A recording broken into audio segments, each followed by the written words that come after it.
You're looking at a dying plant, but you're actually looking at a starving one that's sitting in a room full of food.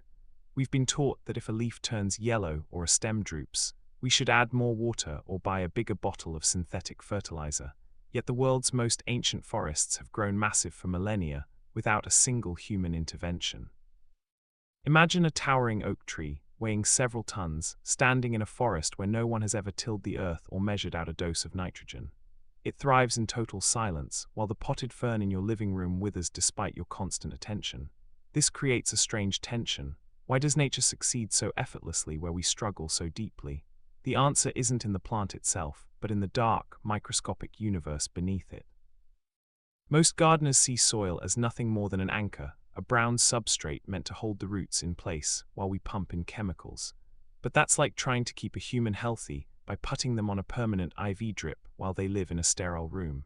We've been focused on the chemistry of gardening while completely ignoring the biology, and that's exactly where the system breaks. Take a look at a struggling tomato plant. The leaves are pale, the growth is stunted, and it seems prone to every pest that wanders by. You might think the plant is weak, but the reality is that the plant is isolated. In a healthy ecosystem, a plant isn't an individual. It's the centerpiece of a massive, underground trade network. When a plant performs photosynthesis, it doesn't just make food for itself. It pumps up to 40% of its carbon energy down into the soil through its roots. On the surface, this looks like a waste of energy. Why would a plant give away nearly half of its food to the dirt? But here, where it gets interesting. The plant is actually putting out a help-wanted ad. It's releasing substances called exudates, mostly sugars and proteins, to attract specific bacteria and fungi. It is literally hiring an underground labor force to do the heavy lifting. These microbes can break down rocks and organic matter into minerals that the plant could never access on its own. It's a sophisticated bartering system, carbon for minerals. But in most of our backyards, that trade network is dead. When we use heavy synthetic fertilizers, we accidentally destroy the incentive for this partnership. The plant gets a massive hit of easy nitrogen, so it stops sending sugars into the soil. The microbes, having no food source, die off or go dormant. The soil becomes a ghost town.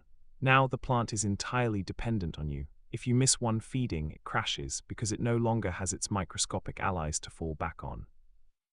Think of it like this. A plant in healthy soil is a CEO with 10,000 employees working around the clock. A plant in dead soil is a freelancer working 20-hour days just to survive. Now look closely at the roots of a struggling plant. They are often thick, white, and limited in reach. But in a living soil system, those roots are encased in a web of mycorrhizal fungi. These fungal threads are much finer than root hairs and can extend for miles through the earth, effectively increasing the plant's surface area by up to 1,000 times. This isn't just a slight improvement, it's a total biological upgrade. And this changes everything. When your soil is alive, the plant's immune system changes. Most people don't realize that plants have a systemic acquired resistance.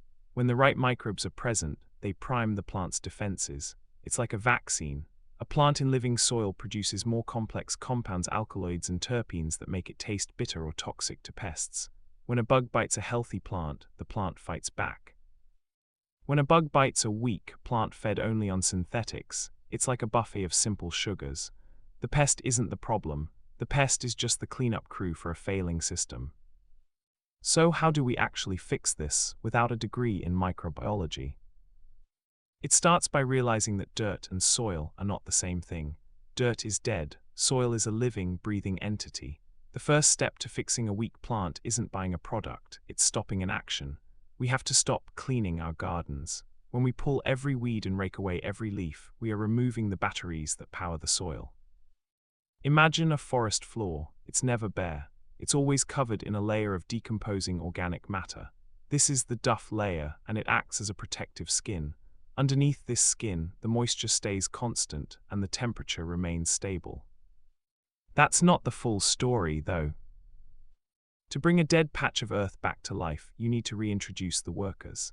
This is where high-quality compost or worm castings come in. You aren't adding these to feed the plant, you are adding them to seed the soil.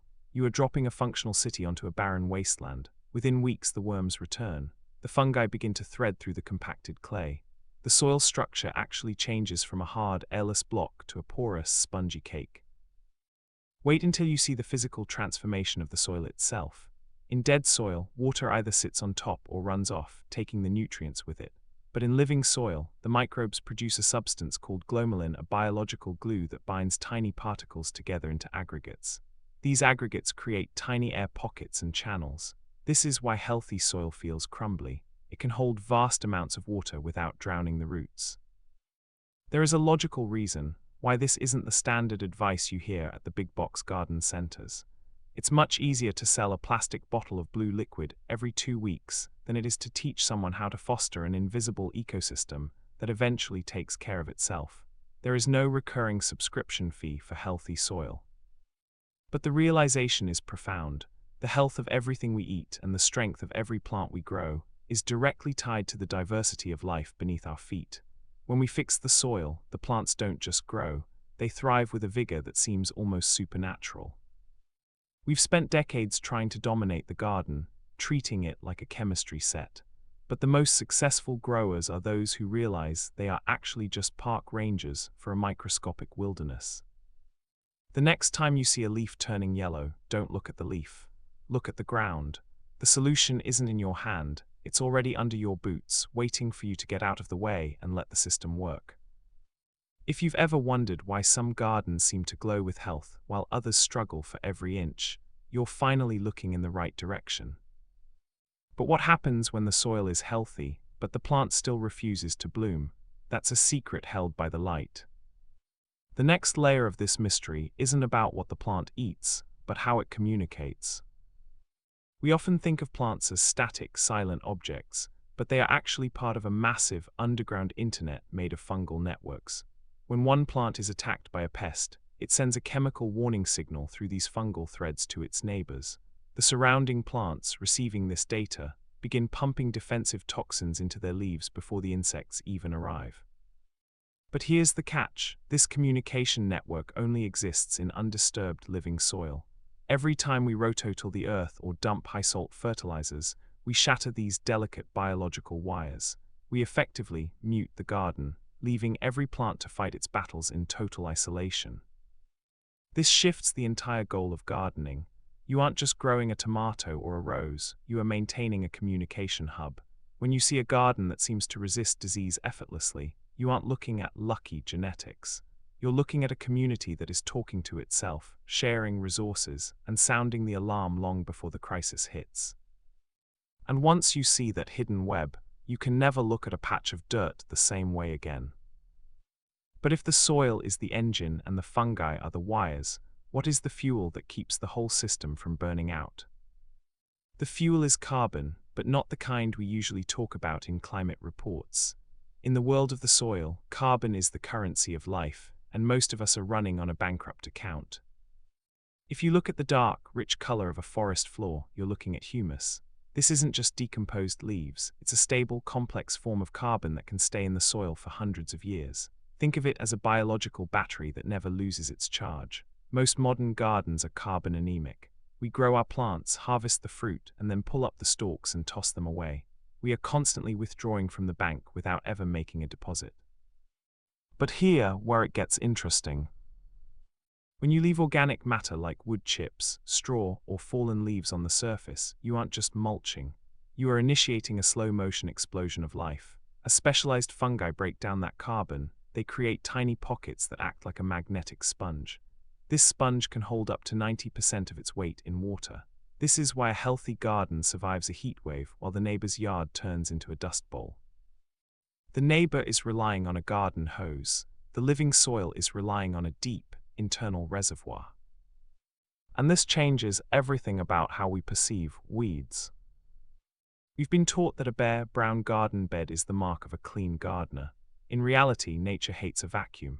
If you leave the soil naked, the sun bakes the microbes to death and the wind steals the topsoil. Nature rushes in with pioneer species, what we call weeds, to cover that wound as fast as possible. These weeds are actually paramedics. They have deep taproots designed to pull minerals from the subsoil and bring them to the surface. That's not the full story, though. If you want to stop weeding, you have to stop fighting the symptoms and start mimicking the cure.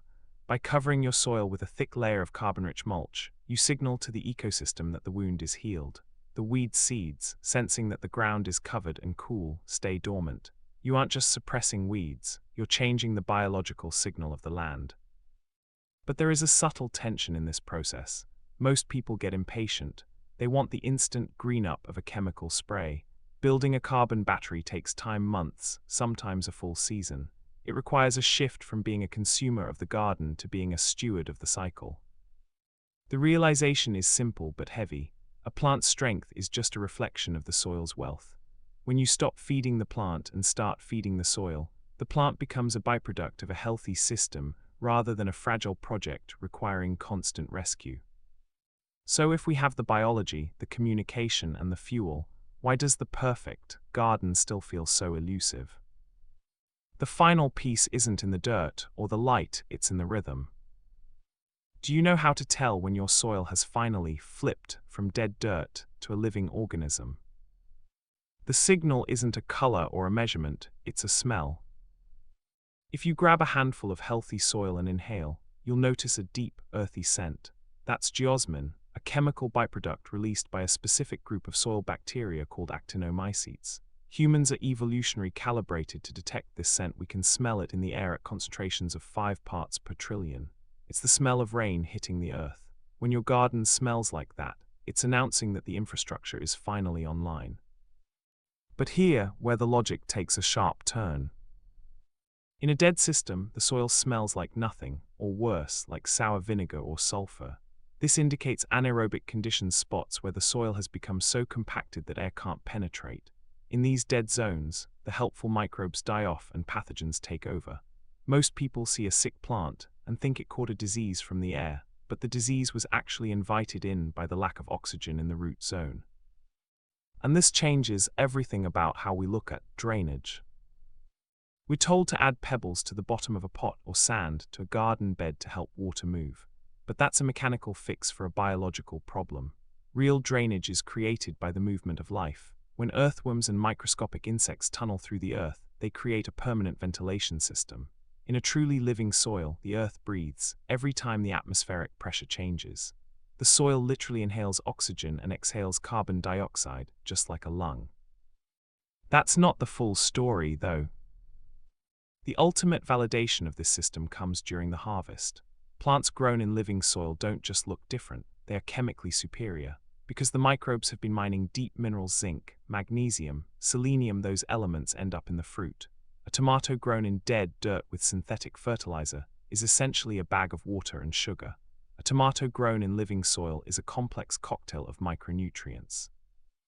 This is the system tension we live in today. Our industrial food system prioritizes yield and weight, which can be achieved with chemicals.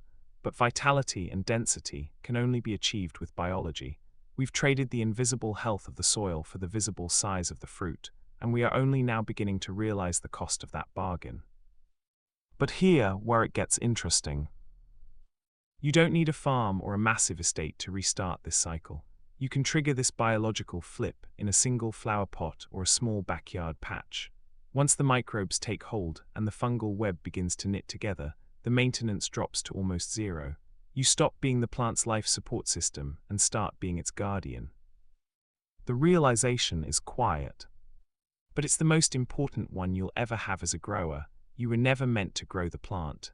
The soil grows the plant. Your only job is to grow the soil. When you finally stop fighting the earth and start feeding the life within it, the garden stops being a chore and starts being a miracle. But as the sun sets on your newly thriving garden, a new question emerges. If the soil is this powerful, why does the modern world seem so intent on burying it under concrete and chemicals? What are we losing when we lose our connection to the living floor of the world? We are losing more than just healthy vegetables. We are losing our most effective cooling system. When you walk across a paved parking lot on a summer day, the heat radiates off the ground like an oven. But step into a forest, and the air temperature drops by 10 or 15 degrees. Most people think it's just the shade, but that's not the full story. A living soil acts as a massive thermal regulator. Through a process called evapotranspiration, plants and the soil they live in act as a biological air conditioner, pulling heat from the atmosphere and cycling moisture back into the clouds. By paving over the soil and killing the microbes with chemicals, we've effectively turned our cities into heat islands. We've broken the Earth's ability to sweat. This is the structural reason why our modern landscapes feel so harsh and sterile. We've removed the biological cushioning that makes life comfortable. But here, where the realization becomes a call to action. Every square foot of soil you bring back to life is a square foot of the planet that can breathe again. It is a tiny patch of carbon sequestration, water filtration, and temperature control. You aren't just fixing a weak plant in your backyard, you are repairing a broken link in a global chain. When you choose to use compost instead of chemicals, you are casting a vote for a living world over a sterile one. And this changes everything about the work of gardening. The struggle, the constant watering, and the expensive sprays were all symptoms of a war against nature. When you stop fighting and start fostering, the tension dissolves. You find yourself standing in a garden that feels vibrant, resilient, and most importantly alive. You'll notice birds you've never seen before, insects that actually help you, and plants that grow with a luster that no bottle of fertilizer could ever replicate. The hidden truth is finally unfolding. The secret to a perfect garden isn't a secret at all. It's a return to the oldest system on Earth. It's the realization that we don't own the land, we belong to the cycle. The strength of your plants was never the goal, it was just the evidence that you finally understood the soil. Reflect on this. If the soil is a living entity that feeds us, protects us, and breathes with us, why do we treat it like dirt? The journey to a thriving garden doesn't start at the nursery. It starts with a single, mindful choice about what you leave on the ground. Are you ready to see what happens when you finally let the earth lead? We are losing more than just healthy vegetables. We are losing our most effective cooling system. When you walk across a paved parking lot on a summer day, the heat radiates off the ground like an oven. But step into a forest, and the air temperature drops by 10 or 15 degrees. Most people think it's just the shade, but that's not the full story. A living soil acts as a massive thermal regulator.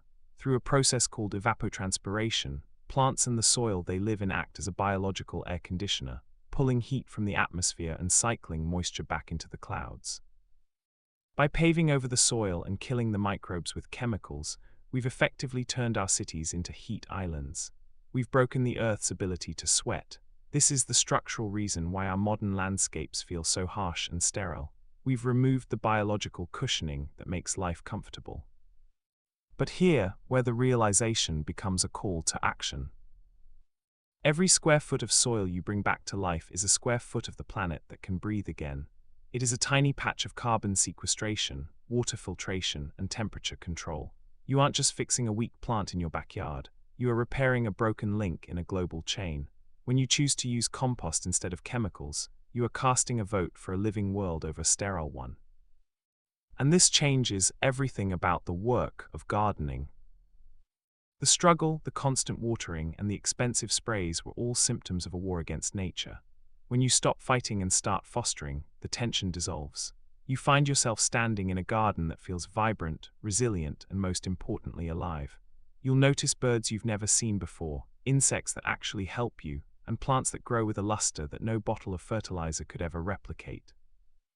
The hidden truth is finally unfolding. The secret to a perfect garden isn't a secret at all. It's a return to the oldest system on Earth. It's the realization that we don't own the land, we belong to the cycle. The strength of your plants was never the goal, it was just the evidence that you finally understood the soil. Reflect on this. If the soil is a living entity that feeds us, protects us, and breathes with us, why do we treat it like dirt? The journey to a thriving garden doesn't start at the nursery. It starts with a single, mindful choice about what you leave on the ground. Are you ready to see what happens when you finally let the earth lead?